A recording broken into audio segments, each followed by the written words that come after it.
All right, I think we're live.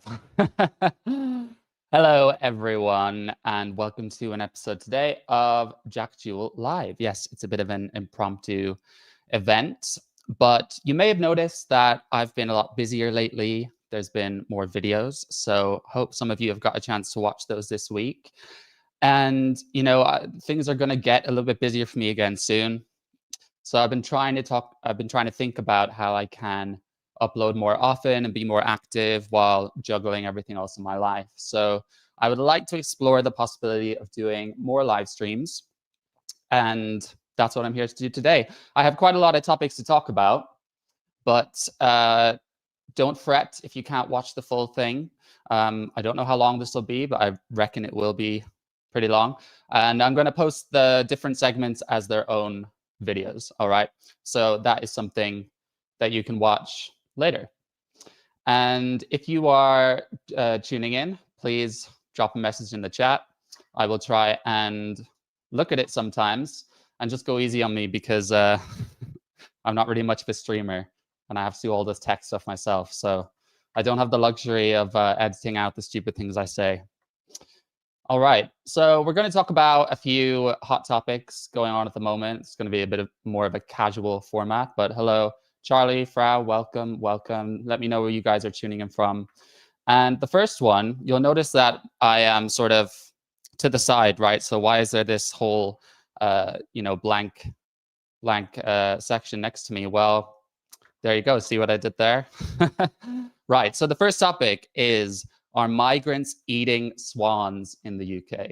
Or carps, apparently. So I know it sounds crazy, and it may remind you of something Trump said before the election in his debate with Kamala Harris, which, is still pretty iconic, what he said and how long people talked about it. But we have now had something similar in the UK as Nigel Farage, leader of Reform UK, the right-wing populist party, who are leading in the polls, when he made a similar claim on LBC while on air. And it is deja vu for me because we're sort of ramping up to the next general election in a few years' time. But first, let's just remind ourselves what Trump said. And I'm assuming you guys are going to be able to hear this, but just shout if you can. In Springfield, they're eating the dogs, the people that came in. They're eating the cats. They're eating the pets of the people that live there. Swans. Right. So I think a lot of people agree that this was totally ridiculous for him to say. I've seen a video or two of some rando from the States apparently having eaten a cat, but I have no idea if it's been proven. I have no idea if this is a ubiquitous problem. I certainly don't think it would have been important enough to raise in the debate where you have so many important arguments against illegal migration, let alone them eating pets. But I mean, it sort of put him more on the map for the election because people could not stop talking about it. And I think, while I think it's ridiculous, and I think Trump is, absolutely ridiculous and all the stuff he comes out with, and some of it is, to me, quite alarmist, it can be dangerous at times. But there is no denying that he can spark a conversation, right? And unless he is just downright crazy, then I think, and I've heard this said before, that Trump might say things in a hyperbolic way intentionally and basically lie and, exaggerate the facts to get people thinking about certain issues.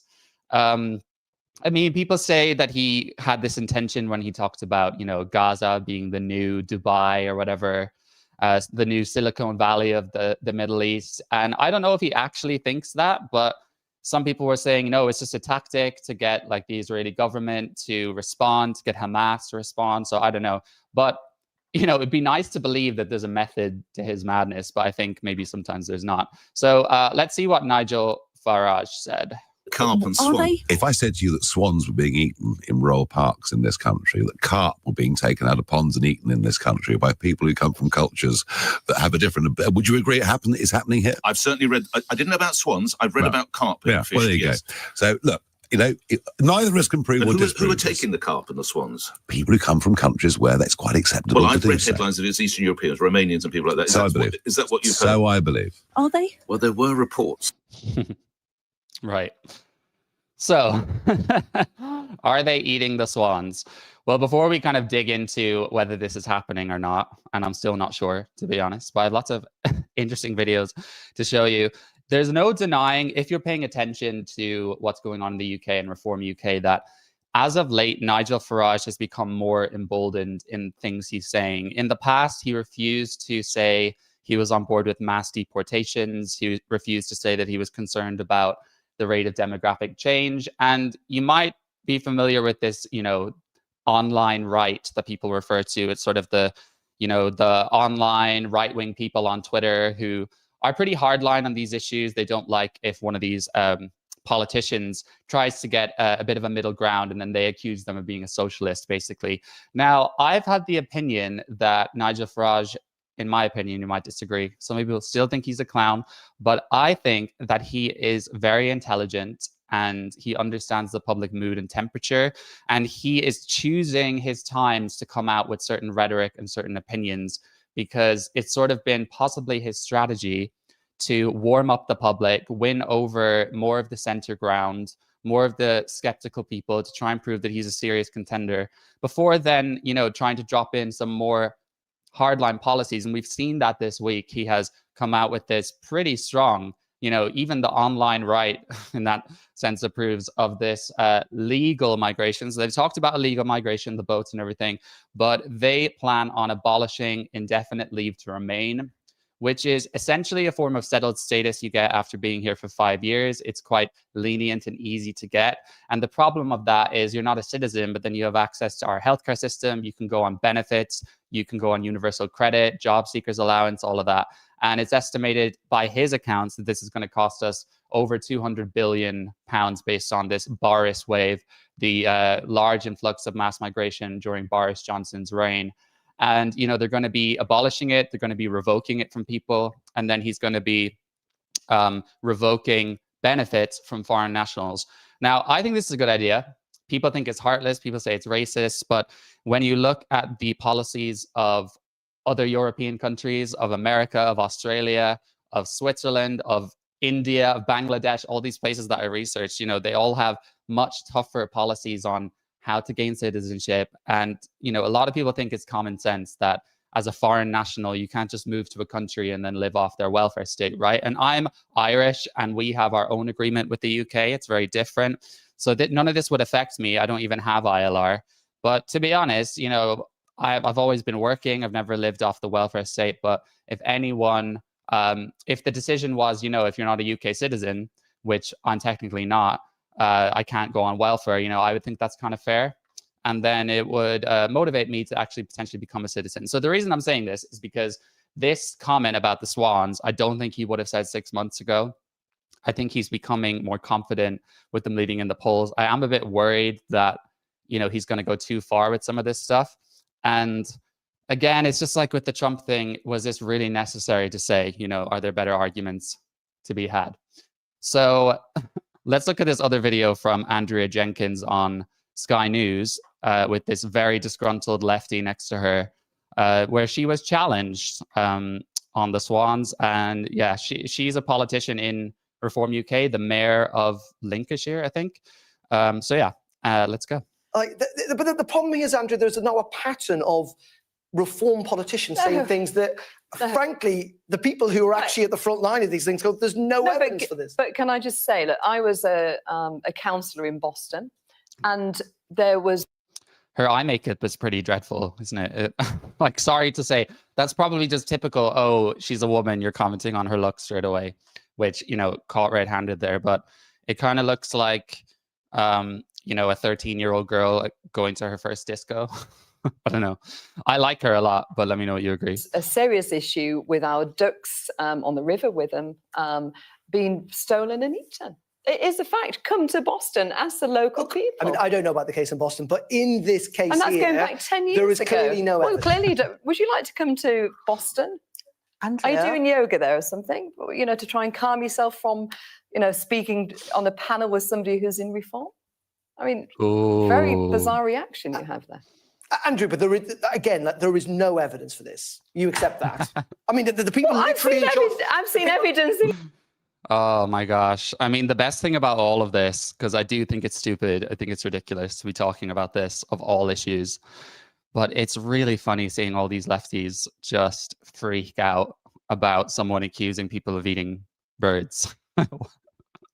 They can't bear it. I mean, that's the best part of it. I just, it is shameful, but watching these people melt is pretty fun. And that one was on Newsnight a while ago, and with Zia Youssef, the head of policy at Reform UK, and she just couldn't handle it. She was huffing and puffing and umming and ahhing, rolling her eyes. They really just cannot handle it. They cannot handle it. In Boston myself 10 years ago over the ducks. We're not talking about Boston. We're talking about swans and royal parks. Your leader went on the radio and said he had heard, or he. Well, he'd heard. Yeah, but you can't just go around saying you've heard stuff, can you? Apparently you can. Apparently you can. The royal parks who run the park said there was absolutely no evidence of this. It is extraordinary. What do you think they'd actually want to put that out there?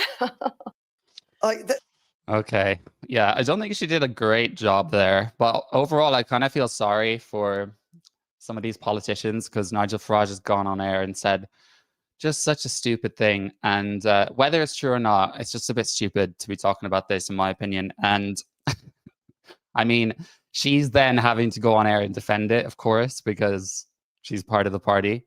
So let's have a look at the evidence behind this, okay? And there does appear to be some, but I am unsure. Maybe you can help me out. So this Sangeeta woman, who's quite left-wing, I think, and outspoken on Twitter, she was asking Grok, is there any evidence that ducks were being stolen and eaten by migrants in Boston, Lincolnshire? Grok said, after reviewing multiple sources, including news reports and official statements, I found no credible evidence of ducks being stolen and eaten by migrants in Boston. So it appears that this is not happening there by any accounts, at least not on a scale in which we can gather accurate data about it, right? So the News Agents, which is one of my favorite hate watch left-wing podcasts with Emily Maitlis and Lewis Goodall, they, of course, were very outraged by this. You can see what the F is Farage doing. And let's see what they had to say. So I think they played the clip of him first. Okay, here we go. Give it to me. Yeah. Have we got evidence that swans are being eaten by immigrants in royal parks? They're eating your cats. They're eating your dogs. They're eating your pets. I mean, it is literally, you've swapped out the animal and you've retained the sense, which is that immigrants are coming for your pets. The royal parks have been forced to deny that this has taken place today. But I think it was a nice touch. Have they? Yes. He says that like the poor royal parks having to take time out of their precious day to deny the fact that swans are being eaten. They actually said the royal parks have let me just go quick. Royal parks have rejected Nigel Farage claims that migrants are killing and eating swans from their grounds. A royal park spokesperson has said, we've not had any incidents reported to us of people killing or eating swans in London's 8 royal parks. So the question is this working for Nigel Farage or not? I mean, given the state well, of wait, the polls... The question first is like, what the fuck is he doing? Sorry, but let's not skip over that too quickly. No, of course, but okay, what the fuck he's doing... Those two things are related. I mean, yeah, but what the fuck he's doing is borrowing from Trump's tactics. When everyone snorted derisively when Trump talked about what was happening in Springfield, Ohio. Yeah. But he had the conversation then on what were illegal Haitians doing in your cities and the threat that they posed. And that worked actually quite effectively for him. And although a lot of people thought this was going to be an absolute catastrophe for Trump to kind of invoke this whole idea that people were eating the cats and the dogs, which they weren't, it focused the conversation on immigrants. And so much of the tactics and the methods of Nigel Farage are straight out of the Trump playbook. When Trump was asked to I mean, he's not wrong in a way. I think Farage is so much more moderate than Trump and is a lot more responsible in what he says in general. But honestly, I mean, these people are becoming more and more deranged lately because they know that they're losing and they know that he's on track to be the next prime minister. So to me, the mature thing would be to kind of ignore this, but I guess they know it's going to get views and everything. And that's the thing. no matter what Farage says in these scenarios, whether they're ridiculous, whether they're hyperbolic and exaggeration, or maybe even not true, excuse me, the front pages are of him and the Reform Party several times a week. You know, the Conservatives, the Tories, Kemi Badenoch are really not being heard right now. And whether it's true or not, I think people are going to talk about it. I'm not really convinced that this was a good tactic for Trump. And, you know, to agree with them on a point, I think if this is not true, or at the very least, there is very little evidence for it, and it's not some sort of epidemic of migrants eating swans, I think, sure, like, you know, you could use that to demonize migrants. And perhaps if you're a migrant, you know, strolling around the park, just enjoying your day, people are going to start watching you, see if you're eating swans. But I mean, I think that's a strong statement. Jeremy in the comments asked, is this live? Yes, it is. People get confused when I play a premiere because they think it's live, but this is actually live. So I hope you enjoy. Now, there are several videos and posts going around with apparent evidence of swan eating and bird eating. So let's have a look at this one. I'm going to get someone to check what bird this is. I think it might be a swan. I'm not sure. But do you know what a swan is, sir? You know the big white birds that you see on the park? Hershey heads to the kitchen to take a closer look at what's cooking. Well, they obviously haven't passed the English language test like you're supposed to. You see the bones in this bird? Because it's not a chicken, I'm a bit concerned. There's a law against people taking animals off. You told them that, yeah. And it's very serious. It's very serious if that happens. I mean, look, if that's just a random swan that they've lifted out of a pond, I mean, you can say it's wrong, but it's also just really gross. I mean, to have some bird that you just lifted out of a pond just stewing in your kitchen, no. Concerned that what's in the pot is no chicken, Hershey heads to the back garden to look for evidence in the bins. I know, it's a bit disgusting, isn't it? And the contents of the bins is a little suspicious. See, the problem is there's a hell of a lot of big white feathers in here. Yeah. I know, and problem is could be anything from goose to swan. She's like, well, see, guys, the problem is there does happen to be feathers in here. You know, they're being caught red-handed in whatever's going on. So she's from the RSPCA, the Royal Prevention Animal Cruelty or whatever, the charity. But she's being very diplomatic in, you know, basically having all the evidence, but just still not wanting to fully accuse them of killing and eating a swan. For now, I'm going to go. But what I need you to make sure that you say to everybody here is that they're not allowed to take anything from the park. I'm not saying you did. I'm not saying you didn't.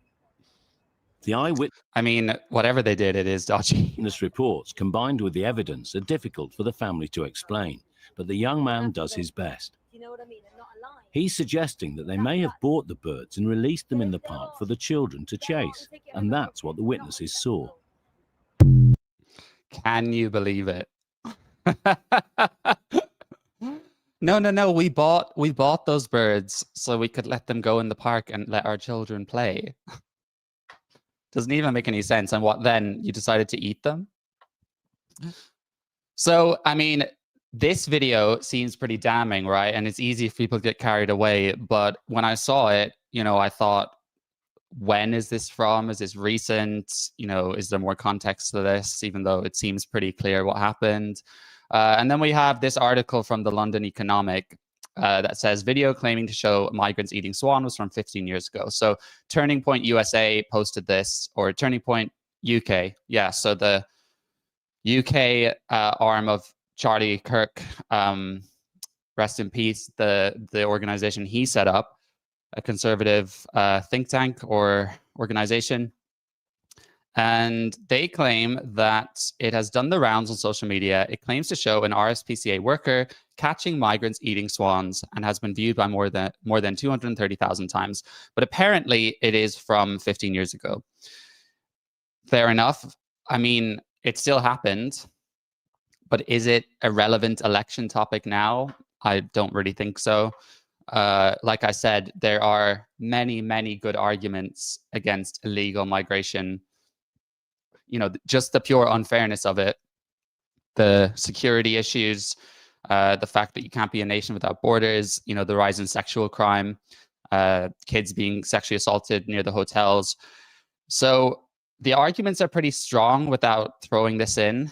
And it annoys me when something like Turning Point UK decides to put this clip out when they know it's 15 years old. I just think it's quite disingenuous and it weakens their position.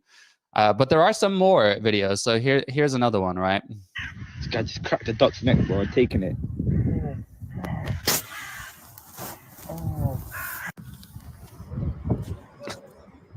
There's someone just strolling off with a swan.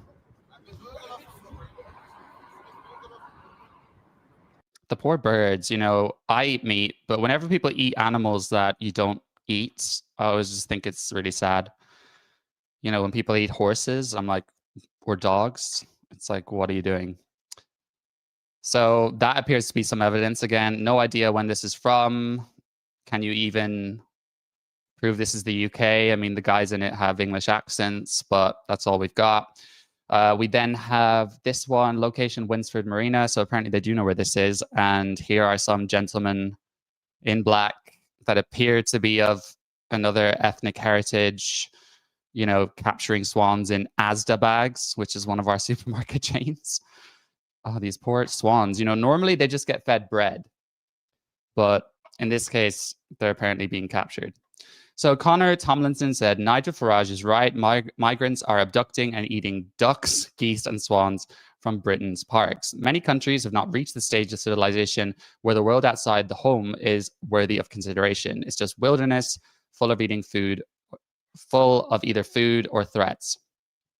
So I see this argument a lot too. And again, a lot of the online right are just constantly trying to paint third world immigrants out to be completely uncivilized and savages. And that may be true for some, but I don't think it's fair to say it's true for all, because you do get immigrants from North Africa, from the Middle East, who do come here and integrate. There's a lot who are not, but I think it's unfair to just characterize them all as these like savages that can't control themselves and just go out and eat random animals. So this is another video here.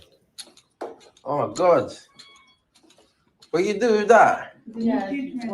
What you doing with that, bro? I got it. You gonna eat it? Yeah.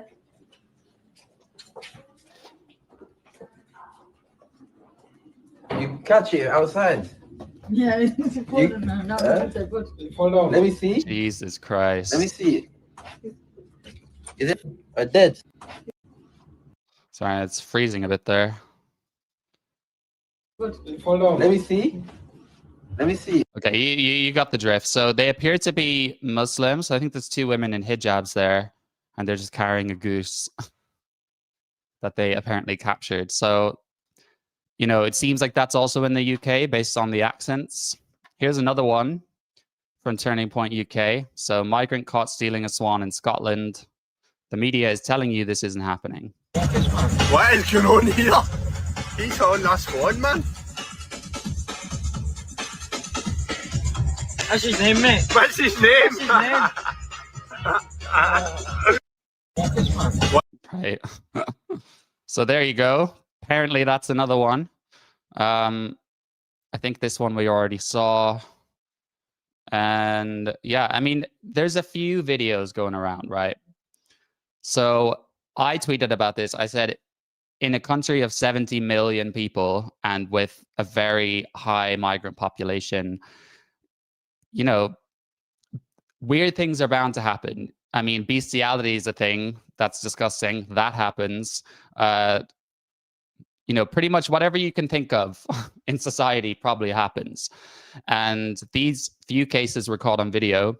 So is Nigel Farage right? I think on some level, yes, because it does seem to have happened. Is it ubiquitous and an epidemic? And is it kind of something we should consider when taking into account migration policies? I'm dubious of that. I think it is. I just don't think it's necessary to focus on, but it's going to get a lot of attention, a lot of people getting mad. And like I said, the main thing for me is just the wokies melting down is kind of the funnest thing to see. But I do think it kind of lowers their integrity a little bit. Let me know what you guys think. Do you think that it's good to focus on this issue? Do you believe that this is a real big problem in the UK? Or do you agree with me that perhaps we could be talking about other issues that are more important? So this is another kind of disingenuous post, right? So the Reform Daily said the left can't handle the truth. Last Andrea Jenkins after reports of swans being found near Windsor. Time you face reality and took back control of the borders. And then here's a article screenshot. Queen swan found cooked near Windsor Castle. The royal bird was found cooked with its feathers still attached in the middle of a popular picnic area. So there's a disgusting picture. I won't show you that. But look, this was 2013. So again, it's 2025. Are we going to be posting about this now when talking about our migration policy? I don't know. Here's another one. So a photo of some man with a swan. But again, the only thing that can kind of look a bit like England here is the yellow line. So I have no idea if this is the UK, but that apparently is some more evidence. So that's the whole swan fiasco. I hope you understand my arguments there. And then this was another clip, just briefly, that he went viral on. And you might be aware that Trump randomly came out with this assertion that paracetamol, or Tylenol, as you would say in America, I think they call it acetaminophen, that pregnant women shouldn't take it because it can lead to autism. And as far as the rest of the world goes, there's no evidence for that. I'm likely to believe that. But who knows? I mean, I'm open to being wrong about anything, but let's see what he had to say. I wouldn't follow what Mr. Kennedy's department does. I'd listen to what they have to say, but I wouldn't follow it. And frankly, nor would I follow the World Health Organization. When Donald Trump talks about links between paracetamol or Tylenol and autism, is he right? I have no idea. You think he might be right? I have no idea. You know, we were told thalidomide was a very safe drug and it wasn't. Who knows? Nick, I don't know. You don't know. He has a particular thing about autism, I think because there's been some in his family. He feels it very personally. I have no idea. You wouldn't side with the medical experts who say it's dangerous? I wouldn't. When it comes to science, I don't side with anybody. I wouldn't follow what Mr. Kennedy. Yeah, I mean, again, I can agree with him in that science is never settled. That's true. I mean, any proven scientific theory is just true until it's unproven, right? There have been many medical scandals in the past of advice, operations, medication that turned out to be entirely ineffective or at worst, deathly. But this is paracetamol, right?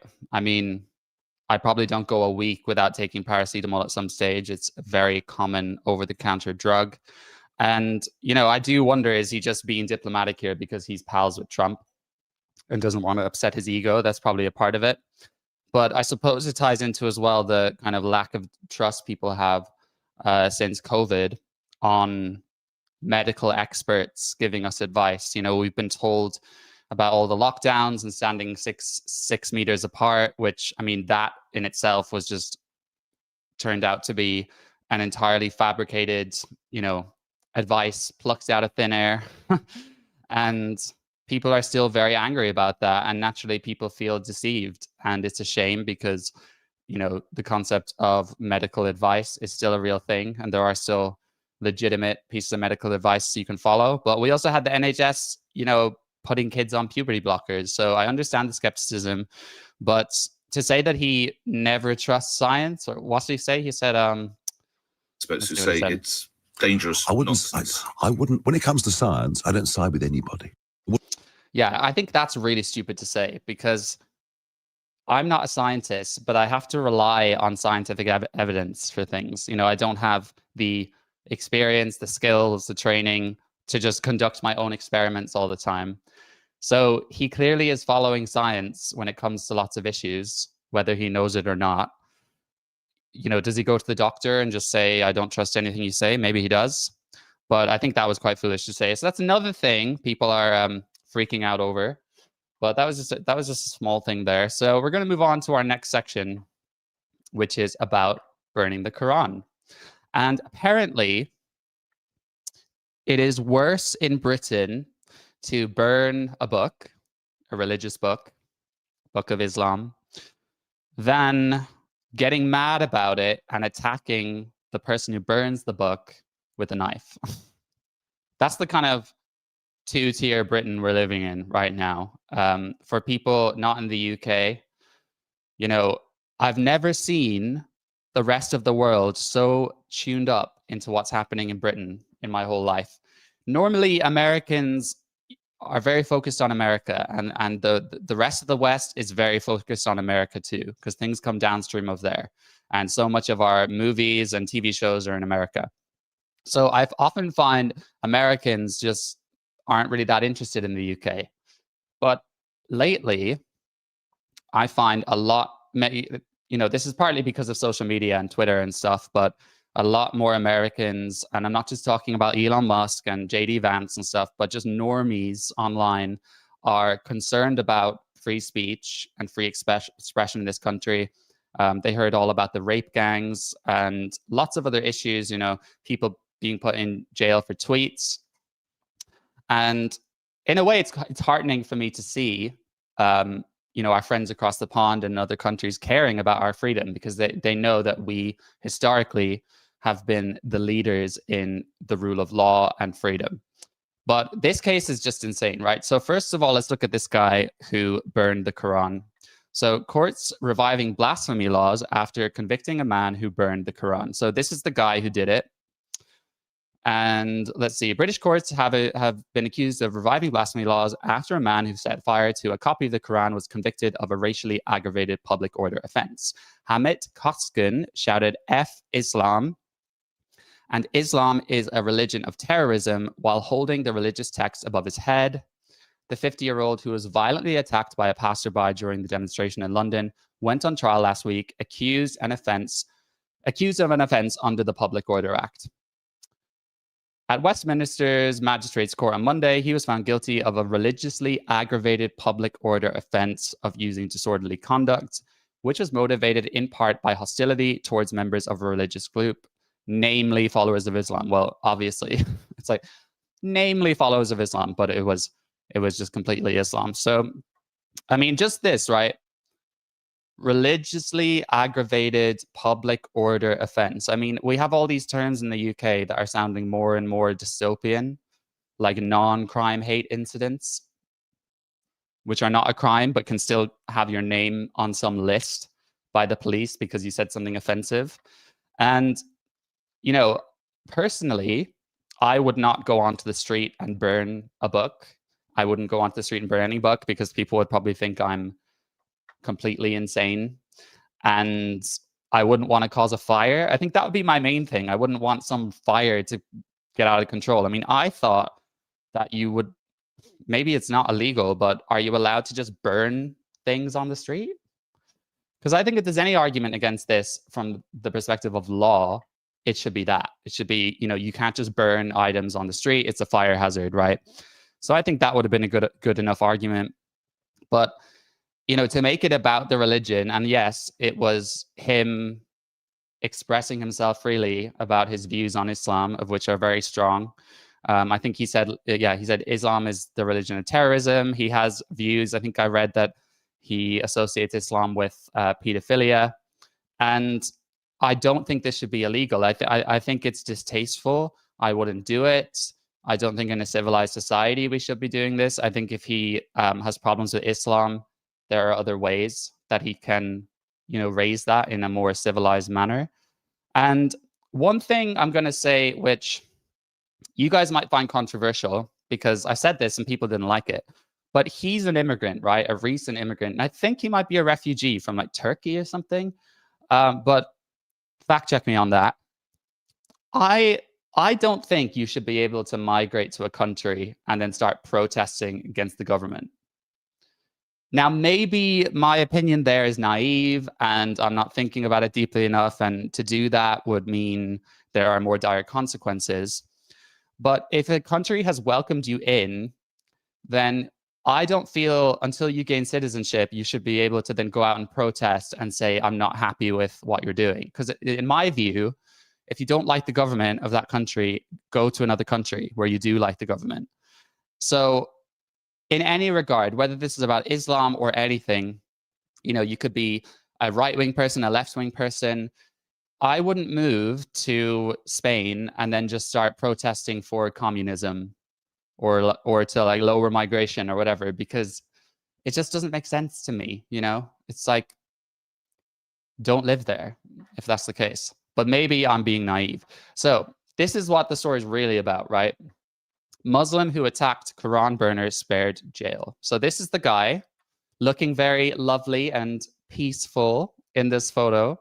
So Musa Kadri threatened to kill Hamit Koskan with a bread knife at protest outside the Turkish consulate. So a man has avoided jail after violently attacking a protester who was burning a Quran outside the Turkish consulate. Hamit Koskan, 51, shouted, "F Islam." Yeah, we talked about that already. And I think I forgot to show, oh yeah. So I don't think YouTube will let me show this, but I'm glad that this video is censored. But you can see this man has come out of the blue, just come out of the bushes, out of nowhere. There's the guy burning the book. And then just this Islamist is just there. So, I mean, of anything, this is what worries me. He didn't go to a mosque. He didn't go to an Islamic area. He went to the Turkish consulate. And there just happens to be a radical Muslim with a knife there. You know, it's like, what are the chances? And if that is the case, then my assumption would be either this is highly coincidental or there are far more people following this faith, not all of them, especially men, who would feel emboldened enough to do this because he just happened to be walking by, you know? What are the odds? So this guy is 59 from Kensington. I mean, that's questionable. Is he from there? Emerged from a residential building. And I mean, Kensington's a really nice area. So he's got it better than me, I have to say. He told the protester, "I'm going to kill you," before slashing at him with a bread knife. I mean, it's pretty pathetic that he brought out a bread knife. It's like, really? But at least the guy wasn't fatally injured. So he was only handed a 20-week prison sentence suspended for attacking a man with a knife and telling him he was going to kill it. Now, this is the same country where Lucy Connolly posted about burning down the migrant hotels for all I care. You know, a disgusting post, a stupid post for a grown-up, and was sentenced to 31 months in prison. This is the same country where Graham Linehan was arrested at Heathrow Airport by 5 armed police officers because of his tweets about trans, his offensive tweets towards trans people. Graham Linehan, who is an Irish citizen living in America. So our government, our police force, are happy to arrest non-UK citizens living in another country for tweets when they arrive at the airport. Just going to say. So this is the same country, right? The judge said the way Qadri lost his temper was disgraceful, adding, "Use of blades is a curse in our community." Well, yeah. You think? Use of blades is a curse on our community. No shit. I thought it was, you know, I thought it was lovely, personally. Obviously not. So this gets more ridiculous, right? So this is the sentencing remarks. So I'm not going to read through all of this, but, you know, he said, "You were clearly deeply offended by a man who was protesting outside the consulate." It's like, are you trying to justify this? You were heard issuing threats to him, calling him an effing idiot, telling him you were going to kill him. You then returned inside your property, right? What happens next was graphically recorded on CCTV, and it showed to any passing member of the public that you came out with a knife, you slashed towards the man. When he went to the ground, you kicked him a number of times and spat at him. So this is like a really disgusting crime. While I accept the blade in question may not have been the same league as, say, a sharpened kitchen knife, it was pointed and it could have caused serious injury. So that appears to be a mitigating circumstance.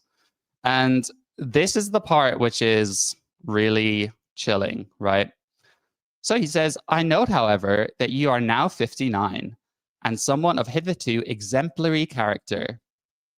I mean, I have pretty good friends, right? And an exemplary boyfriend. Like my friends have good character. Now, none of them would see a rando on the street burning a book, run into their house, take out a knife, and tell them they're going to kill them, and then proceed to attack them. So I am skeptical, to say the least, of his exemplary character. And he says those who know you speak extremely highly of you and observe that this behavior is totally out of character. Well, of course, you get your local imam or your Muslim wife or whoever to write a letter saying, oh, he's of good character. That's something you can do when you get arrested, is get like your employer or a friend or someone, from like your doctor or whatever, to write a letter about you saying, this person's actually great. They just fell on hard times. And I get it, but it's just obviously going to be biased, right? You're hardly going to ask someone and they'll say, yeah, he's actually a really terrible person. He's abusive. He's unhinged. He's a narcissist. That's just not going to happen. So he said, those observations demonstrate what a tragedy it is that a man of your previous good character should find that because of your actions, you are before the Crown Court for the first time in your life.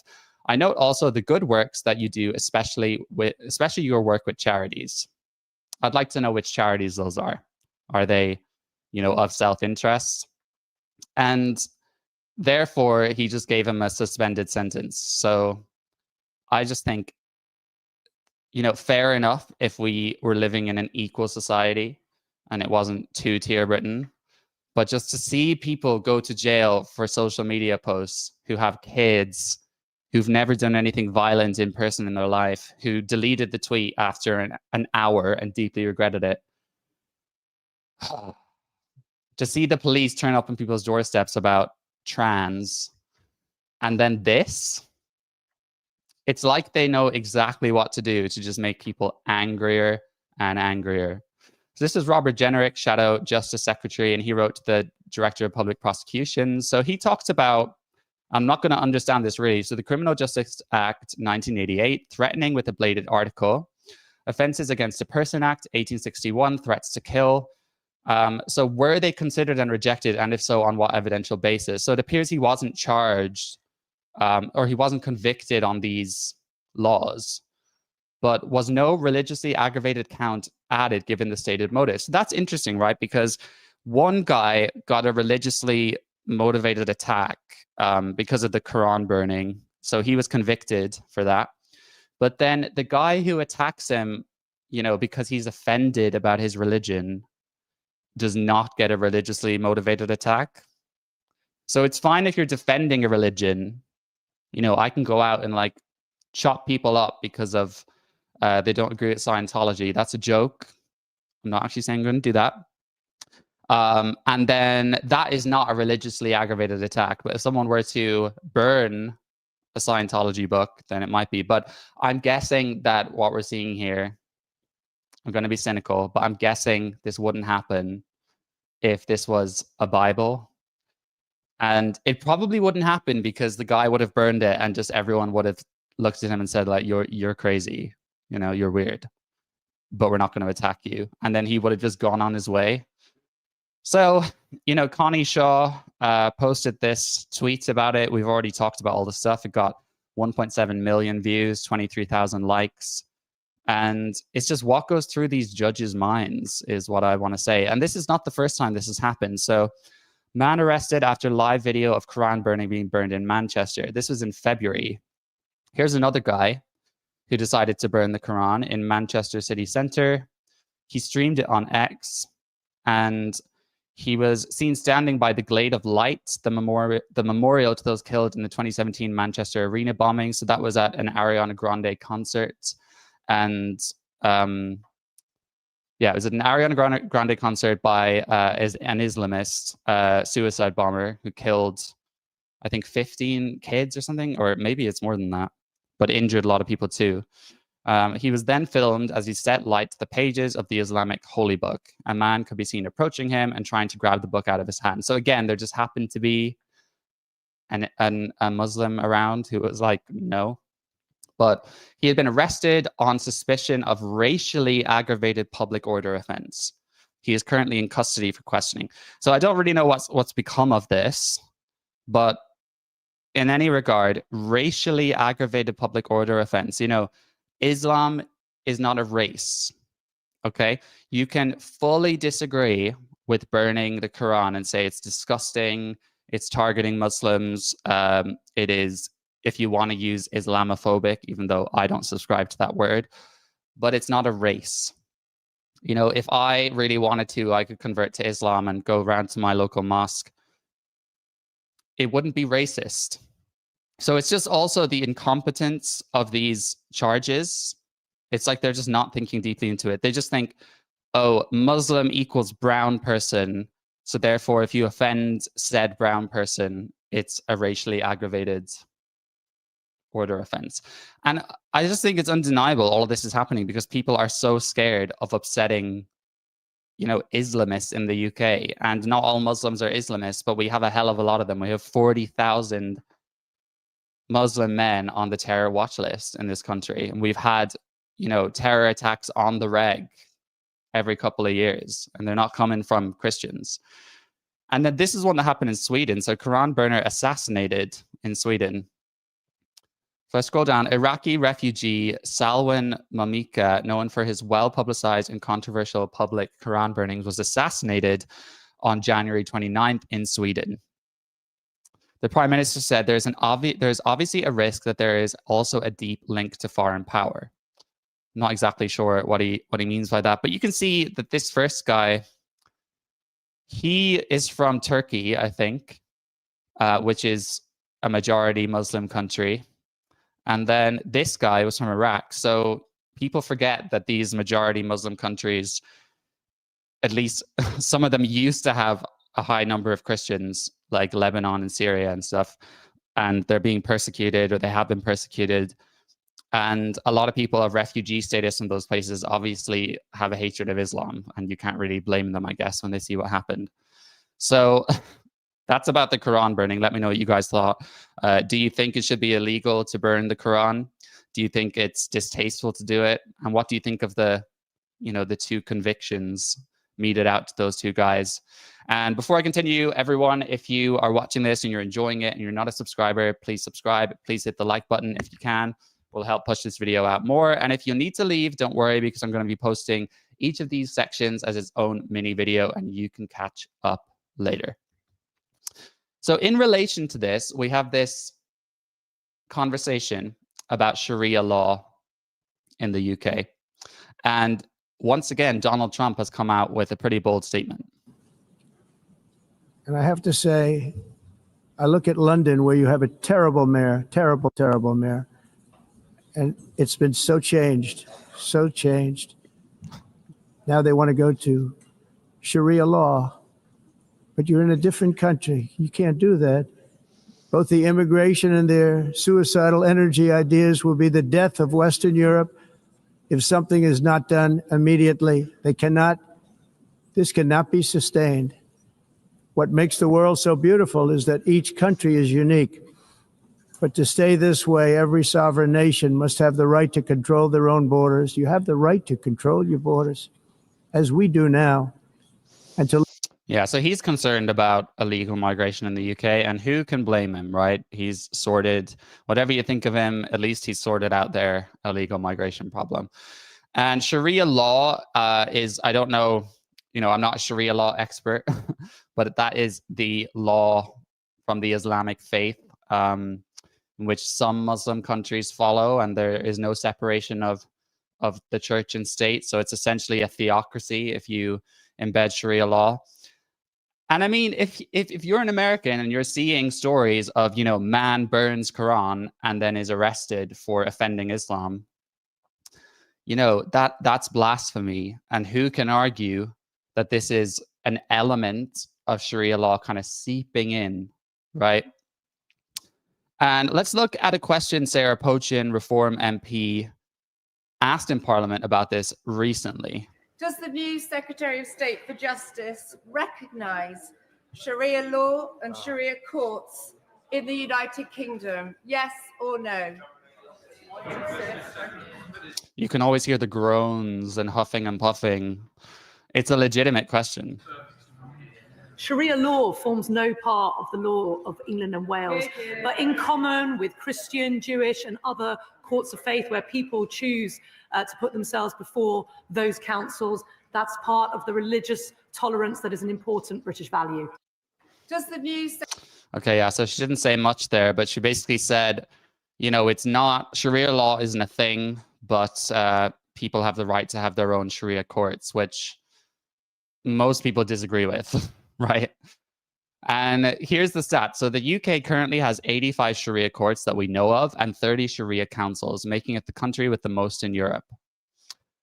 And here's some people in the UK, some women, or at least we think they're women, completely concealed, protesting for Sharia. So, you know, this isn't happening all the time. I've never seen this, but it has happened.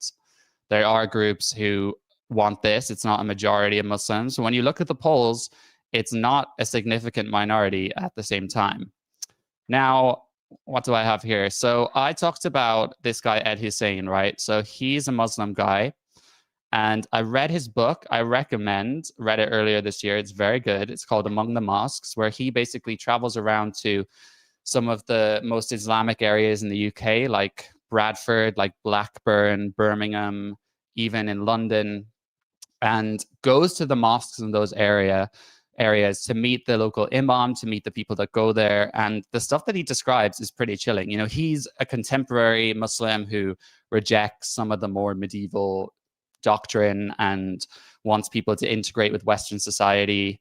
I don't imagine he agrees with, you know, the head coverings and the niqab and all that kind of stuff.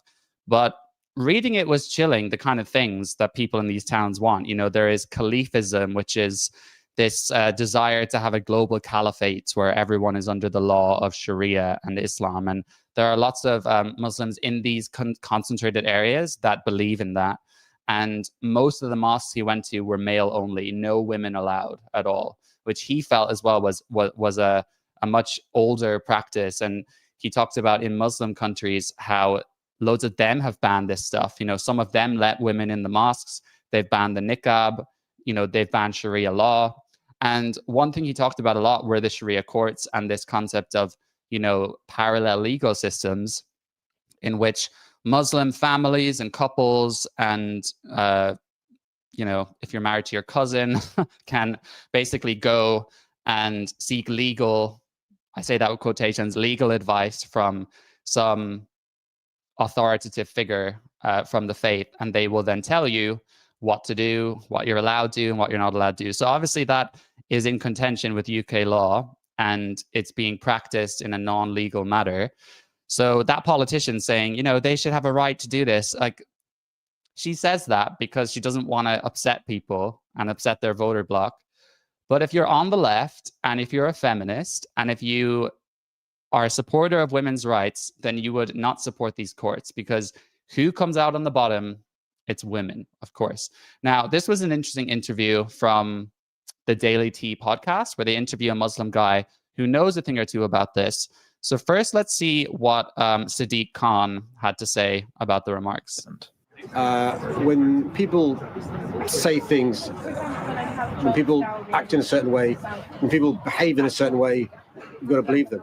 So you're saying he is Islamophobic? I think you know, President Trump has shown he is racist, he is sexist, he is misogynistic, and he's Islamophobic. It's actually a good idea for any Londoner to live rent. Yeah. So that's our mayor, Sadiq Khan, who so many people hate. I could talk about that for ages. And Donald Trump has beef with him in particular. He says he's a terrible mayor.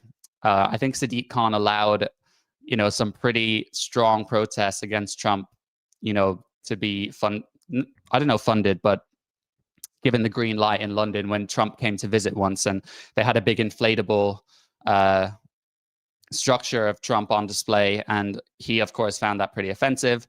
And Sadiq Khan is always calling him a racist, misogynist, Islamophobe, and I just wish he would actually have some solid arguments. You know, he could say, actually, we don't have any Sharia courts, you know, and we have these, you know, we may have these ones, but in fact this isn't happening and this is. But I think he knows what's happening in the courts. and he doesn't want to upset, again, a voter base of the Labour Party. I don't believe that he is an Islamist. You know, he's very pro-pride and trans and all that.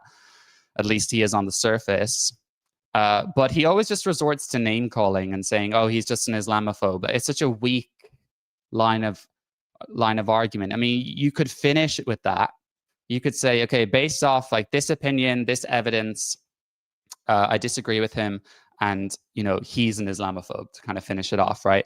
But I think I don't think there's evidence that Sadiq Khan in particular is trying to embed Sharia law, but I do believe that that just like other Labour politicians, he is very happy to turn a blind eye to what is actually happening in these courts. And you're going to find out a bit about what is happening in those in a second. But before I continue, I have got to plug in my laptop because it's going to run out of battery. So give me a second. Didn't plan on this.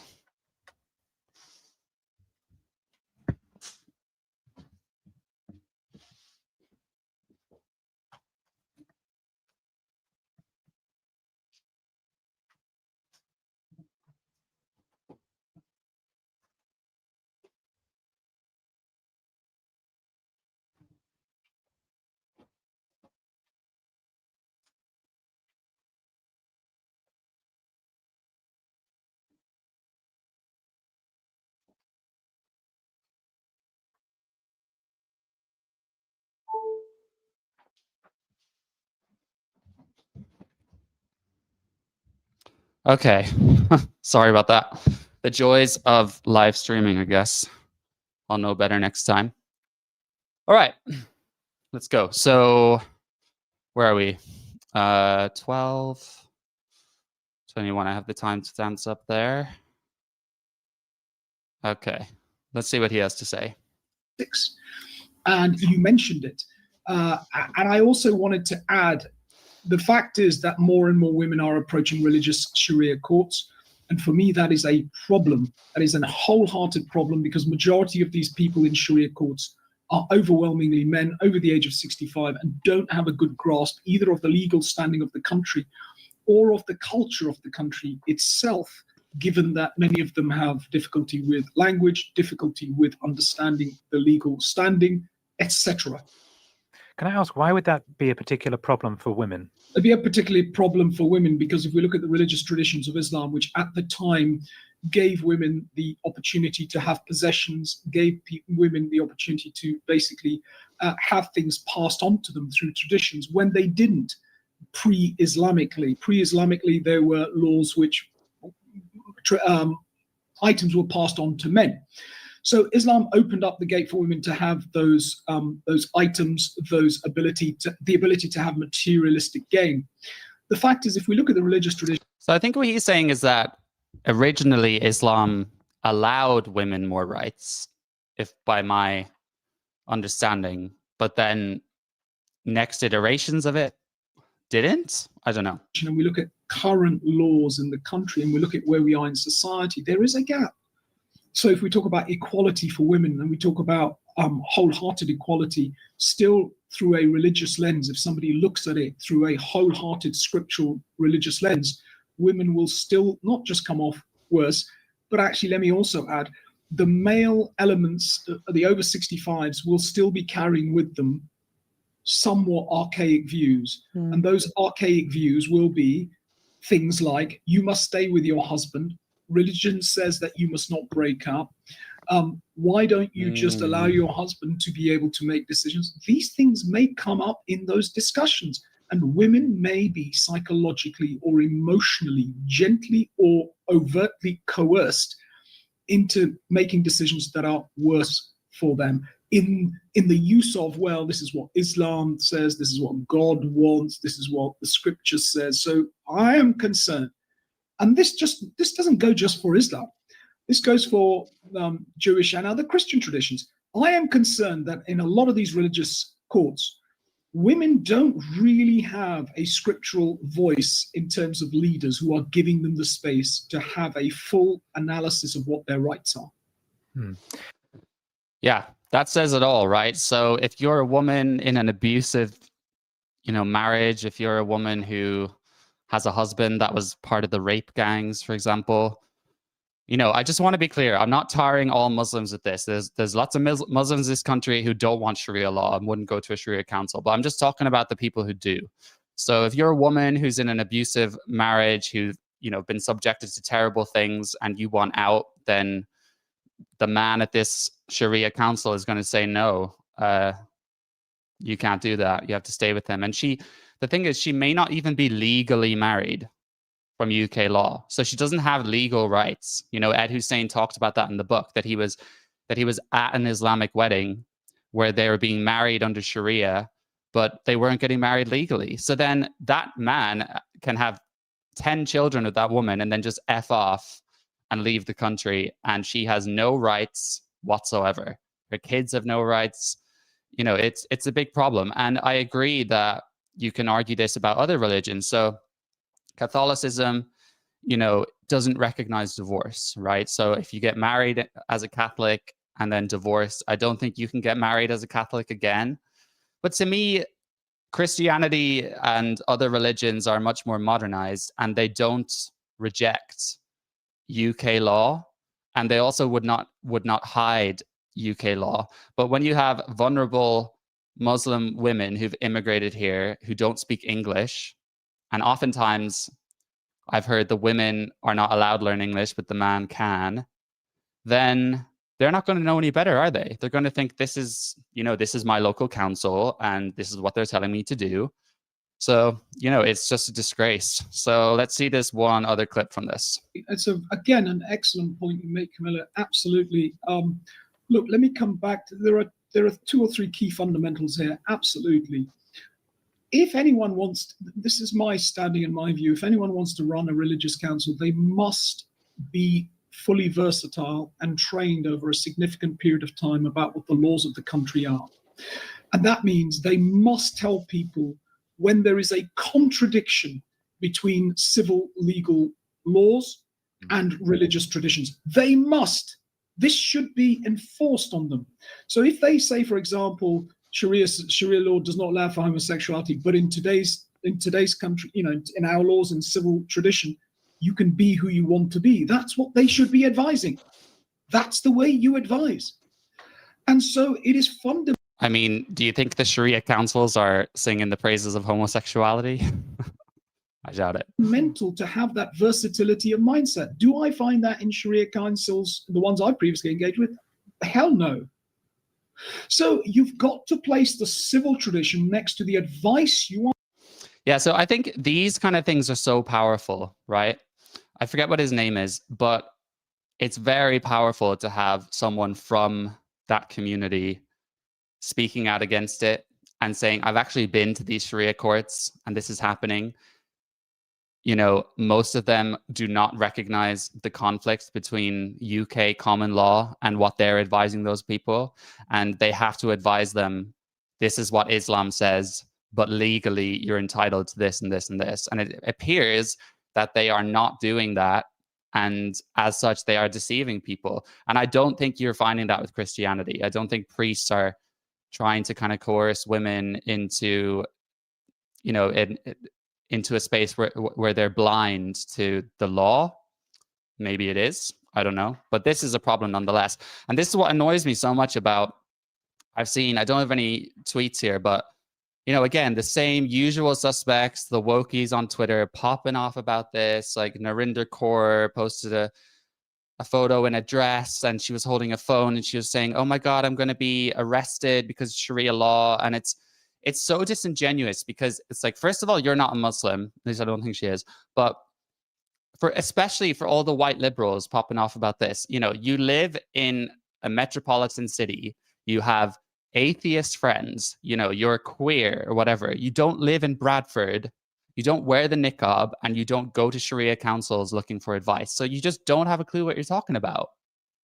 And there's so much of this I don't know, but am I more likely to trust some random Queers for Palestine gal on Twitter with blue hair? Or am I more likely to trust a Muslim man speaking out against this who's been to the Sharia courts, or Ed Hussein who wrote that book? I mean, to me, it's a no-brainer. And that is what annoys me. Is I will always call out misogyny on the right. You know, I do think stuff Trump has said is diabolical about women. There are plenty of those problems on the right. I'm not afraid to call out any of this stuff, but then it's all too easy for them to deny this is a problem, deny the rape gangs, deny sexual assault from illegal migrants, deny the problem of men going into women's spaces, women's sports, and then they say, oh, but I'm a feminist, and I'm an intersectional feminist.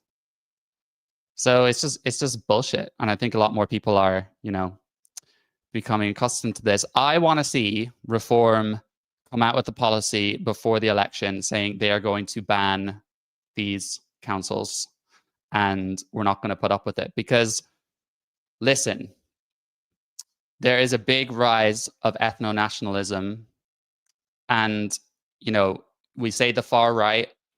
I think it's a very small proportion of the society, even though people like to brand everyone who's not on the far left, far right.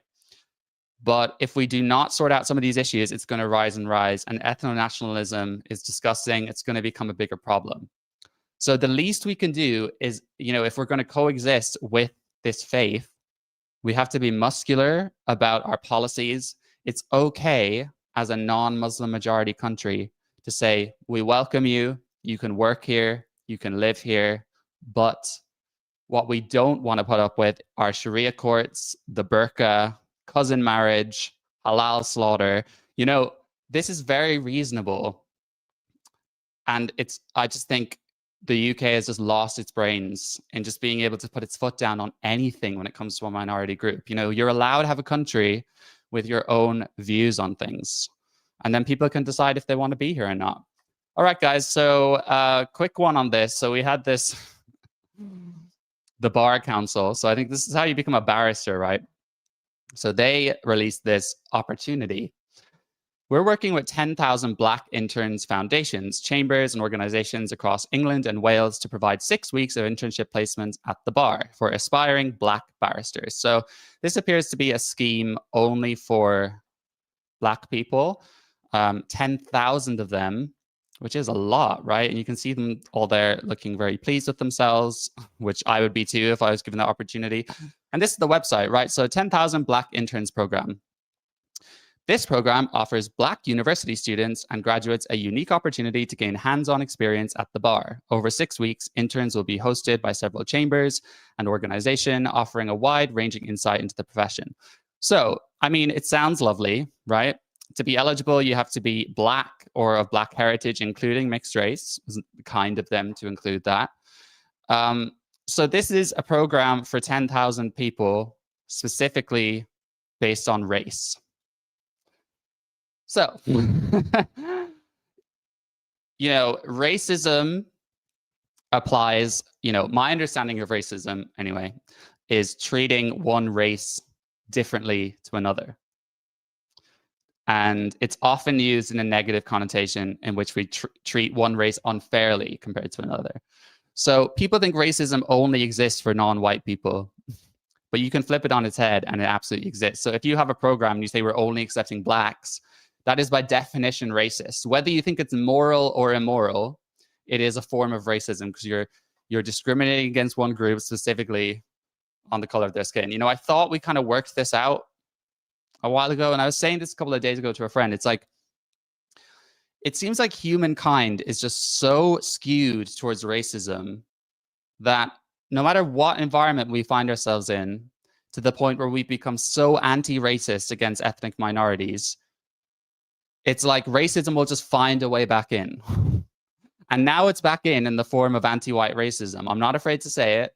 We all know it's happening.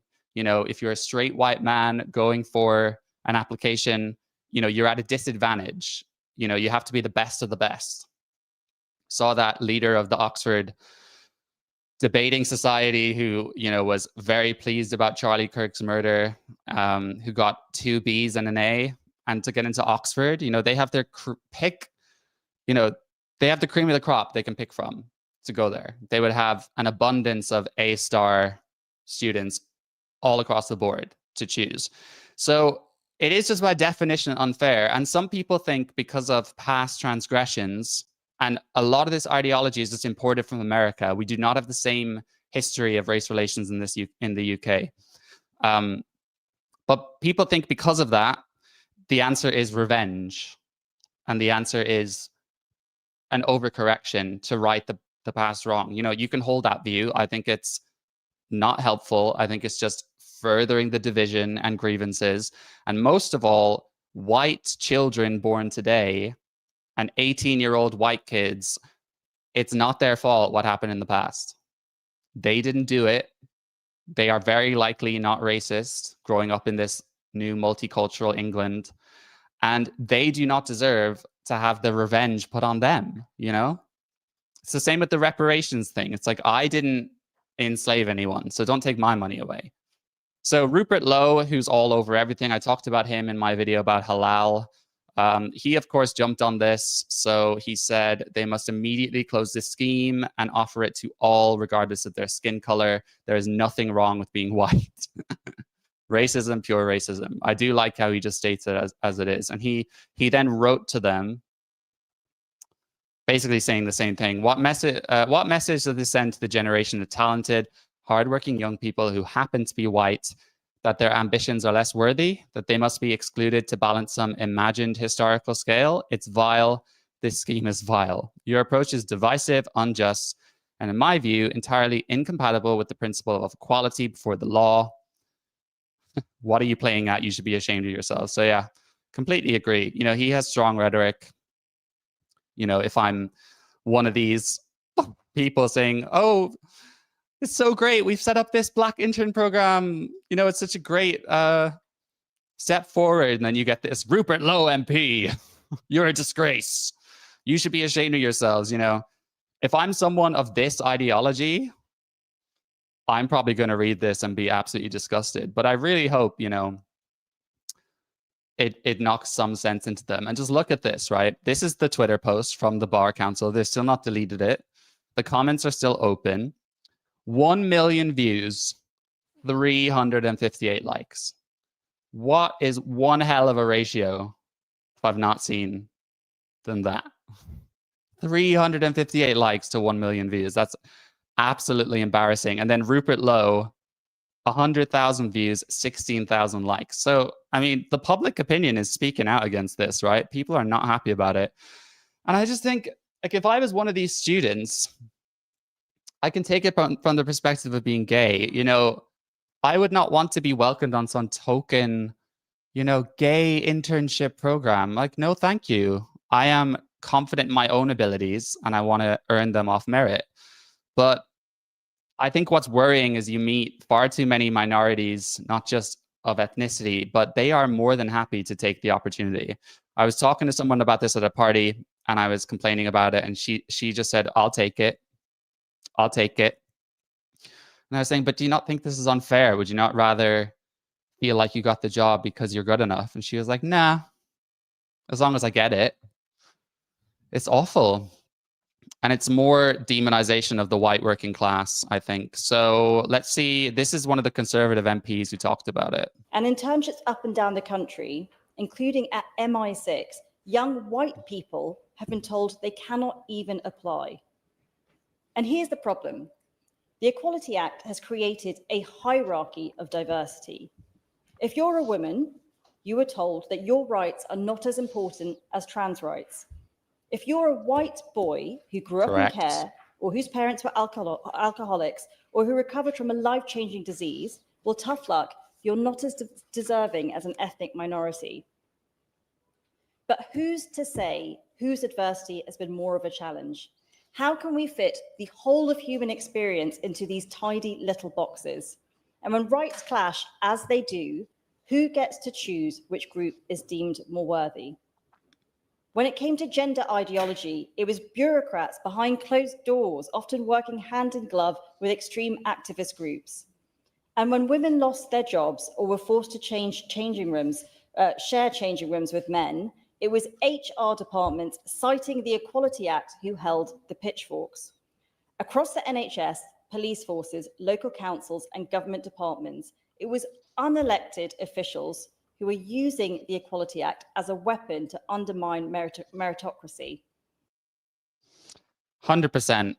I wasn't aware of her before. She's not like very high profile, but I think it kind of perpetuates the whole DEI thing. But unfortunately, we have to play them at their own game right now. And it's powerful, once again, to have an ethnic minority speaking out against this. Maybe you agree, because she's not someone defending it and saying, no, we deserve this right. She's saying this is abhorrent. And it was bang on the money. She said, you know, it doesn't, none of this DEI takes into account experiential inequality. So abusive household situations, addiction, you know, whether you had a health scare when you were younger and missed years of school. If you're white, none of those things matter. You're still just automatically privileged. And when are we going to acknowledge that if white supremacy is a thing, Black supremacy is also a thing, right? If you use your race to say you are more deserving of opportunities and you're better than other people and you're allowed control what people say through all this microaggression shit, I think it's a form of supremacy, to be honest. What do you guys think? So even this guy, Paul Embry, he's on the left. Repeal Part 11 of the Equality Act, and this racism becomes unlawful at a stroke. So yeah, it's so gross that this is actually apparently lawful. Equality Act, you know, again, a dystopian term considering the outcomes we're getting. And then who defended it but Narinder Kaur, who I disagree with on everything, but I do find her kind of funny sometimes. She has a charming character. So the thick racist tweets below this are beyond frustrating. Okay, let's get this straight. White working class kids start on the same level as Black and brown working class kids and are still barely making it through university. Why is that? Home, parents, lack of drive. I mean, imagine saying that about a Black kid. You would never. Let alone make it to the bar finally after working damn hard from the same, if not worse, start line. All the capital letters. It's like, chill out, Narinder, calm down. Take a Xanax, which brings me to Black lawyers are significantly underrepresented at the bar, blah, blah, blah, blah. Ugh, it's just more of the same shite. Many face barriers to getting jobs and work experience. So if they're underrepresented, this is not the answer. I think DEI is like putting a Band-Aid on an infection that is going to kill you, okay? You need to go to the source of the issue. And this is what these people don't want to do, because if you actually wanted to solve disparity, it's going to take decades. You have to find a way to put funding into these communities and schools and help families understand, you know, the value of two-parent households, try and rid crime off the streets. Like, there's so many factors, let alone just cultural differences, which you're never going to solve that through just economics. Like, there are cultural differences in the communities, but the left only sees things through an economic lens, or at least the far left does. You know, everything else is just, you're just some random economic unit floating in space, and your culture doesn't influence anything. But that's how you breed out inequality. Coleman Hughes talks about this in his book, The End of Race Politics. You have to breed out inequality from a society. You cannot just put a Band-Aid at the end of it and say, oh, there aren't enough Black people, let's just throw in 10,000 of them. Because these are our future barristers. And the state of our judicial system is already shite. All these lawyers saying, no, we can't deport this rapist because of his human rights. You know, like, what's going to happen? I'm not saying Black people are going to do this, but I just mean if we're accepting people onto programs based on their race, you're going to get a decline in quality. It's just common sense. Let me know if you guys agree. And if you're still watching, or if you just tuned in, I'm doing a live stream talking about different topics. I'm going to post each of these clips as its own video so you can catch up. And if you're not subscribed, please do. And either way, please hit the like button to help boost this out. So everyone, we're on to our last topic of tonight. It is Emma Watson. Hello. So she has come out with some new opinions about J.K. Rowling, which is interesting because she's been fairly silent on this in recent years. And she apparently said, I hope I can keep loving people who I don't necessarily share the same opinions with. And here is a very nice photo of her. She's very beautiful next to JK Rowling. So let's do a bit of history. What has happened in the past? So JK Rowling, you all know probably, she first came out in 2019 in support of Maya Forstater, who was fired because of her gender critical beliefs and saying sex is immutable. And she then published that essay the following year in which she explained her concerns about women's rights in conflict with trans rights. And it was very eloquent, it was very balanced, it was very, like, more than gracious on the trans community. But I'm sure all of you know that with the authoritarian lefties, balance is just as bad as wishing death upon people. Like, there is no middle ground. You're either on it or you're off it. So that didn't work. And then as years have gone on, J.K. Rowling has suffered so much abuse and the problem has gotten worse. Like, we've improved a bit in recent years, but she doesn't give two Fs now, right? She's very happy to pop off on Twitter, and sometimes she does say things that are pretty saucy, but she is so effing funny. I mean, her tweets, you know, she's one of the best writers in the world. I love her. Her tweets are hilarious. And it's like a dart. They just hit home. Her messages are always perfectly clear, and they also bring a smile to your face. So back then, you know, the Harry Potter brigade, Harry, Ron, Hermione, Emma Watson, Daniel Radcliffe, Rupert Grint, they, you know, were very quick to come out and be like, oh, I support trans people because of J.K. Rowling. So Emma Watson said, trans people are who they say they are and deserve to live their lives without being constantly questioned or told they aren't who they say they are. Okay, that was a mouthful. This was in June 2020, so 5 years ago. I want my trans followers to know that I and so many other people around the world see you, respect you, and love you for who you are. She then said, I donate to Mermaids Gender. So she's a regular donor. And Mama Cash, I wasn't aware of this, but this is the oldest international feminist fund. Interesting. We support the pioneering and innovative activism of girls, women, trans, and intersex people. So yeah, I mean, is that feminism? We're a feminist charity. We support women and we support men who think they're women. I know who I'm going to be donating to. She then said, Happy Pride. So, like, I have sympathy for her in terms of the pressure celebrities are under with trans, because how can you be an actor and speak out about this? Like, your career is over. It's just over. And they were put into a tricky situation with J.K. Rowling being as prominent as she is, and how closely tied they are to her, and how they have this, you know, immense gratitude to kind of give her for essentially writing the books that have made them mega famous and earned them millions and millions. So I do have sympathy for that, but I feel like they didn't need to rush out and just blurt out all these statements straight away, because it just came across like they were immediately ravenous to condemn her. They could have easily not said much about it. You know, Tom Felton, who played Draco Malfoy, and he's going to be playing Lucius Malfoy, I think, so Draco's dad in the HBO series. He was perfect, in my opinion. He didn't say anything about it. He was asked about it recently. He was like, oh, look, it's not really a conversation I follow too much. You know, he took a very diplomatic approach. And I'm of the view that if you've worked hard your whole life to become a famous actor, I just don't think you're not going to be one of the people who save this debate for women. Because if you do it, your career is going to be destroyed. You're going to resent the whole thing.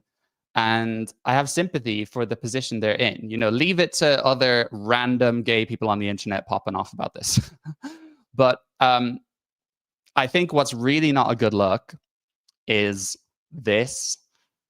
Mermaids, you know, the absolutely disgraced child transition charity who were all about puberty blockers for kids, binders for girls. And after the damning cast report, you know, they've completely proven to be wrong, and they're advocating for child abuse. So unfortunately, Emma, as naive as she was, gave them money. And that is just not going to age well. But I do believe she's had good intentions. You know, she wants to be progressive. She wants to support people. And you're going to see later. I'm going to play a bit of her, but I do like her as a person. I think she seems like a good person. Let's see another clip. So this was from 2022, and it was at the BAFTA Awards.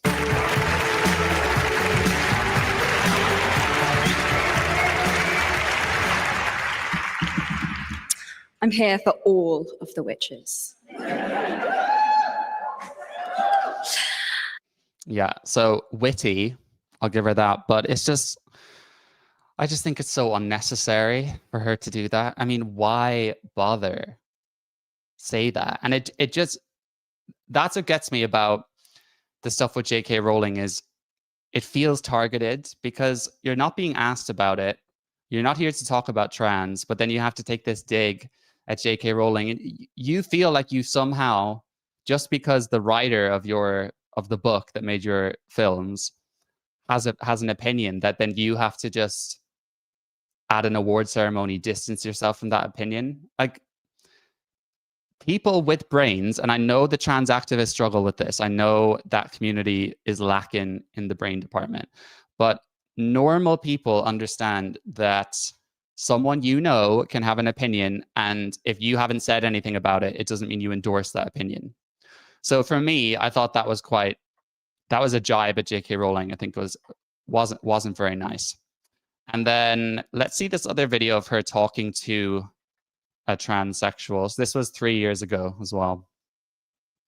What the answers to this question would be, but do you feel comfortable with me using female toilet? Oh my God, of course. I would. Does that depend on me having had surgery?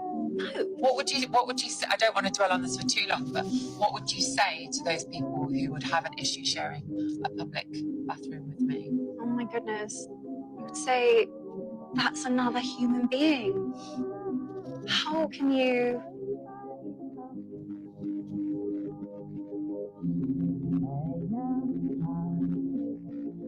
I understand fearing what you don't know. I understand kind of being like, oh, I don't really understand about this, and I've never met someone, but Oh God, Emma. It's sad because I do think she's a good person and I like her. And I think she's turned out to be, most child stars end up pretty effed up, and she seems like a pretty good person. She's gone and studied, yeah.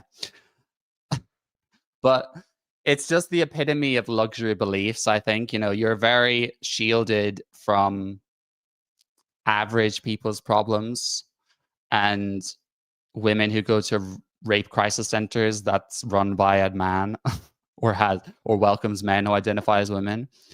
And if this random trans woman sat opposite you who's all nice and friendly, like, of course you're going to say, I'm okay with you using my bathroom. I mean, I'm just a regular guy, and all of my female friends would be totally comfortable with me sharing their changing room if it was just us, because they know me. They know that I'm not a predator. But that doesn't mean that I can share a bathroom with other people in there and someone else's bathroom just because she thinks it's okay. And she says, oh, but you're a human being. I mean, I'm a human being. So can I use the women's bathroom? I don't want to, but can I? I'm a human being. And she said, it's just people fearing what they don't know. But it's actually the opposite, Emma, because what we do know is that person has a dick. And that's the reality. So you do know, you just don't agree with it. And he says to her, well, does it make a difference if I had surgery? So he's basically saying to her, does it make a difference if I have a dick? And she's, oh my God, no, of course not. Like, she feels so awful.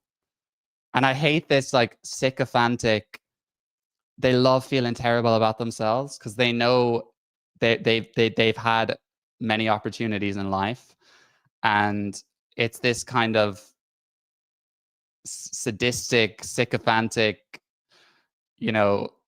obsession with just, oh, I'm such a terrible white person. I need to think about the minority groups. It's disappointing. I think at the beginning, I can give her a lot of grace. But then as the years have gone on, we've had story after story after story of like, woman was raped, woman was attacked, you know, trans person shows their balls, like all of this stuff that's happened, you know, children sterilized forever because of puberty blockers, children mutilated. I mean, there is so much evidence now. And if you're someone who has any social media, I don't know how you're blind to it. But clearly the social cost of it is too high. Right. Go and speak.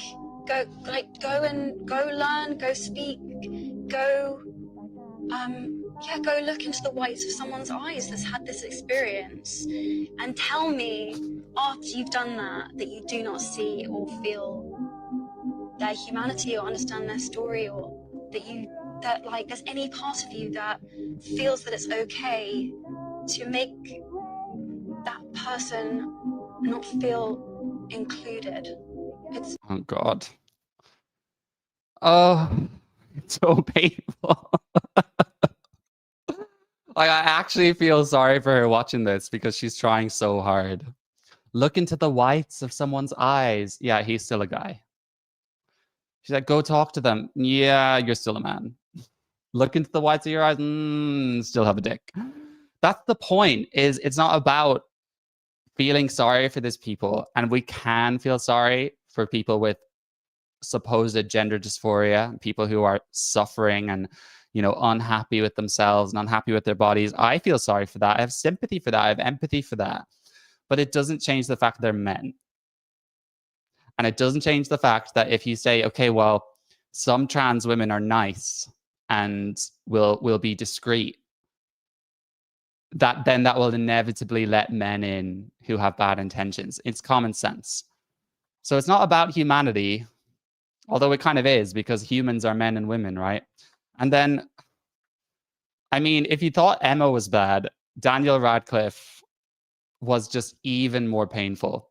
So he decided to go off with the Trevor Project, who advocate for child transition, and have a round table with all of these trans kids. And it's just so irresponsible.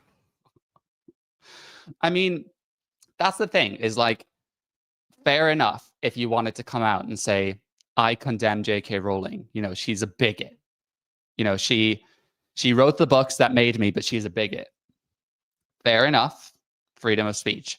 But to go a step further and say, okay, I'm just a random straight actor who isn't even gay or whatever, not that that should matter, but I'm going to go out of my way to host a panel with trans kids to try and help people learn that they should take puberty blockers. Like, it's just such an overkill. He's digging a hole. So let's just look at a tiny bit of this.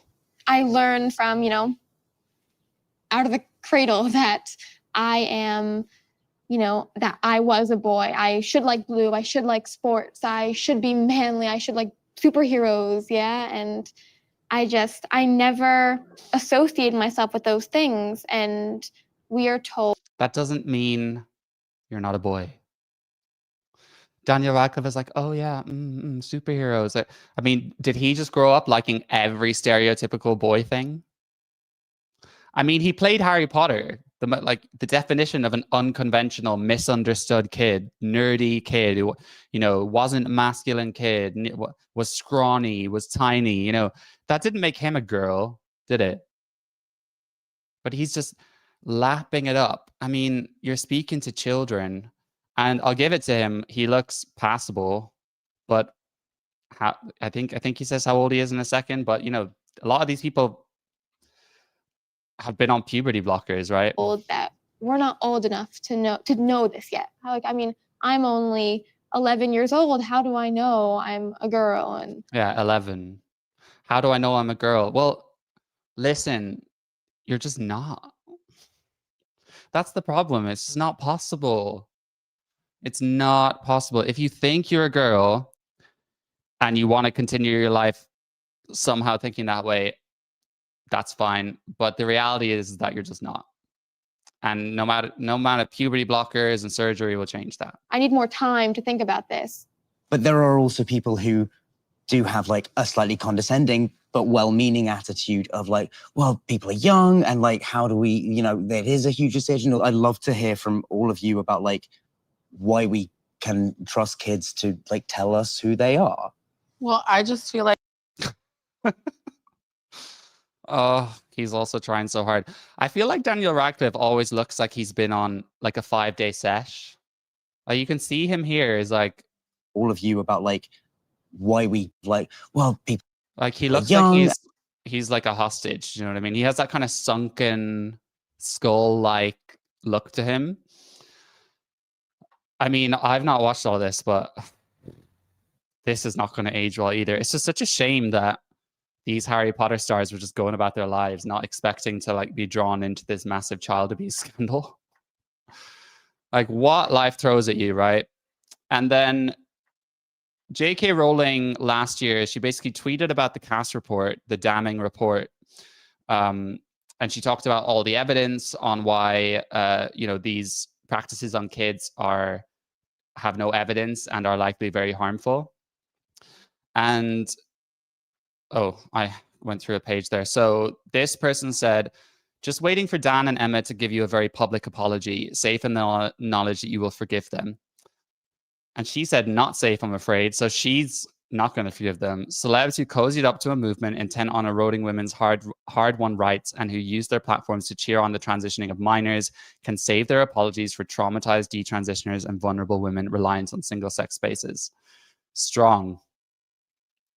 Pretty strong, right? So I think it's a shame that even if they realize the error of their ways, that there's no reconciliation possible. Maybe there is, like, when the dust settles and time passes. And like I said, the unfortunate thing is Emma and Dan have good intentions. They do. And they want to be liked and they want to be seen to be progressive, but their actions are having really harmful, sinister outcomes. And the whole situation is very unfortunate, I think. One thing that you guys might disagree on is people are saying that they should not have done this because they owe J.K. Rowling their careers. Now, I actually don't agree with that. I think that you can say they owe her their careers because if she didn't write the books, they would never have got the opportunity. But I don't think because someone gives you an opportunity in life, no matter how big, that you're then beholden to them forever. And if they genuinely say something that you think is abhorrent, that you have to stand by them.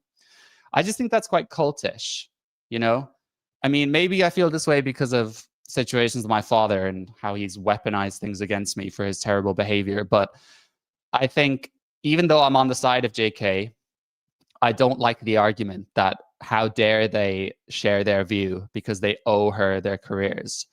I just feel like you can't hold people ransom to having a certain view just because, yes, if it wasn't for you, they wouldn't be mega famous. And they also, you know, auditioned for the roles, won them, and then had to spend 12 years filming Harry Potter and working incredibly hard as children. So, you know, they are also responsible for their own success and all the people who are around them. So I just disagree with that line of argument. But I do think how far they chose to go was so unnecessary. And it's a shame they didn't research more into this on both sides before just this knee-jerk reaction. So everyone, this is the final thing I'm going to play tonight. And Emma Watson was on this podcast, the Jay Shetty podcast. I don't really watch any of his stuff, to be honest, but I couldn't find where she said this because it just wasn't obvious by these chapters. So I had to listen to all of this at twice the speed. And like I said, I think she's a good person. I think that she's a good friend. She's probably a good girlfriend if she has a partner. You know, she talks a lot about her struggles, her mental health, and I think all of it's valid, but it does read very much like a celebrity experience of the kind of troubles you end up having, which to someone who's from a depraved area or something, they just wouldn't be worrying about that stuff. But everything's relative, right? So I think she comes across very well, and I don't dislike her. But let's see what happened when she was questioned about J.K. Rowling. Emma, something I wanted to ask you about that's difficult and challenging because it's something you spoke about earlier as to being such a big part of your life, an important part of your life. But recently, there's been so many conversations and comments directly from J.K. Rowling, whether it's her saying she'd never forgive you for your views, or the fact that when she was asked what ruins the movies for her, she named yourself and some of your co-stars. And I imagine that's an extremely difficult thing when you've been a part of someone's world, when you've felt connected to their work, and then for it now to kind of be a full 180. And yeah, you see, I think that's immature of J.K. Rowling. You guys might get mad at me here. I don't care. I just don't think she needs to say they've ruined the films for me. I mean, that's harsh. I think I agree with J.K. Rowling, and I think the gender critical side is basically won overall, and they'll continue to win. But to be so targeted like that, like, I know that they kind of were targeted at her too indirectly. They didn't publicly condemn her, but they were very quick to condemn her views. I think J.K. Rowling has to accept people have different opinions, and they're allowed to have them. And what do you think about the pressure they're under? I mean, J.K. Rowling's an interesting beast, right? Because she is so successful and so talented, but she is not concerned about, she even said this, she's not concerned about her legacy, and she's not concerned about her public, the public opinion on her, because she's just going to say what she thinks and stand up for what's right. And I really respect that. But I would also assume that maybe she has less to lose than them in terms of her being a billionaire. I'm sure they're extremely rich too. But when you're still an actor, she's so rich that she can still write the books and publish them, because who could refuse that? It's going to earn so much money. But it's not like Emma Watson, Daniel Radcliffe, and Rupert Grint have gone on to be mega successful actors. I think Emma Watson has been quite successful, but the other two definitely not. So if they still have aspirations to be actors and get more movies, and they're working really hard, I mean, not everyone is in the position to be cancelled, Like, you saw what happened to Graham Linehan.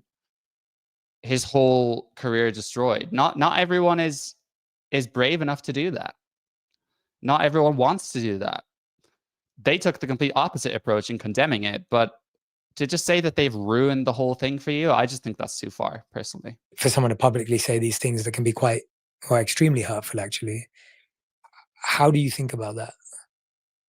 I really don't believe that by having had that experience and holding the love and support and views that I have mean that I can't and don't treasure Joe and the person that I had personal experiences with. I will never believe that one negates the other, and that my experience of that person I don't get to keep and cherish. To come back to our earlier thing, I just don't think these things are either or. I think it's my deepest wish that I hope people who don't agree with my opinion will love me, and I hope I can keep loving people who I don't necessarily share the same opinion with.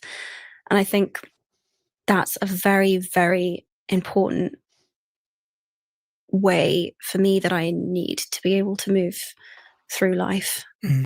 So look, I completely agree with what she's saying, because it's so reasonable. That she's basically saying, just because someone has another opinion than me, it doesn't mean that I'm not going to stop loving them. We can't coexist and we can't still be friends or whatever. But I'm very skeptical she was thinking that at the time, because she was very targeted with her remarks, especially that one, "I'm here for all the witches." Like, it was a swipe at J.K. Rowling, and so were all these comments just straight away coming out. Trans people are who they say they are. I donate to mermaids. I mean, I just think they should have waited till they were asked about it and said, "I don't agree with that. I support trans rights, but I believe people are entitled to their opinion." But 2019, 2020 was sort of a different time. There was people hardly ever talked about being friends with disagreeing. You know, it was just, of course we should cancel this person. So I feel I wonder if she's come to this opinion at the time, and if she feels bad by how they all disowned her kind of immediately. But I do think her opinion now is the right one. It is, I believe in us having different views and still being friends. And that's why I just think this situation is more complex. I mean, I don't like those tweets saying, oh, the three brats from Harry Potter, the ungrateful brats. Like I said, I believe in freedom of association, freedom of opinion, freedom of speech. And just because you were part of the movie saga, which was an incredible opportunity, then, you know, you're not a prisoner to someone's views. And the fact that J.K. Rowling has said some of this stuff, I think has probably been quite hurtful for them too. But then they've kind of cheered on child abuse. So it's very hard for me to make my mind up. I just really, I guess to circle back around, I really do believe in having conversations, and that those are really important, and that. But then why haven't you had the conversation? Why didn't you have an interview about this 4 years ago? Talking about, I mean, why didn't you say this 5 years ago? That it's fine for us to have different views. I still love her. Why are you only saying this now? You know, you're a mega celebrity. You could have easily. But if she had said that at the time, she would have been lynched. Right? I don't know. I guess where I've landed is, I mean, if she, like, it's not like her and Joe were probably going, you know, for McDonald's breakfast every morning together, but surely she could have picked up the phone when this happened and said, I'm really shocked to see you posting this stuff, but I need to understand where you're coming from. And had the conversation. Because she said, I just think conversations are great. We should have conversations. But it doesn't sound like you had the conversation. Did you read her essay, which was brilliant? I don't know. it's not so much what we say or what we believe, but very often how we say it. That's really important, and that's really frustrating, and not what you want to hear when you're really angry and upset with someone. But I don't know. I just see this world right now where we seem to be giving permission for this kind of like. I just saw Rusty in the comments said, everyone was saying no debate, including Emma. That's interesting. I've not seen her saying no debate, but please point me in the direction if that is something she said. Because if she did, that's very much not in line with what she's saying right now. Throwing out of people, or that people are disposable. And I just think I will always think that's wrong. I just believe that. So maybe she was horrified on how J.K. Rowling was attacked in the way she's been. But she did play a part in that. She didn't say anything at the time. I have so much respect for Jo.